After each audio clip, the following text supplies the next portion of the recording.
Rapa Darasa ambaye ni bosi wa CMG amefiwa na mama yake mzazi. Darasa ametoa taarifa hiyo kupitia ukurasa wake wa Instagram, ambapo hapa ni management ambayo imeandika huu ujumbe sasa kupitia ukurasa wa Darasa.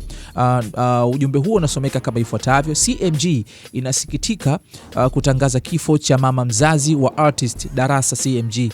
Taarifa muhimu: mazishi ya mwili wa marehemu yatafanyika nyumbani kwao Itigi na sio Kiwalani.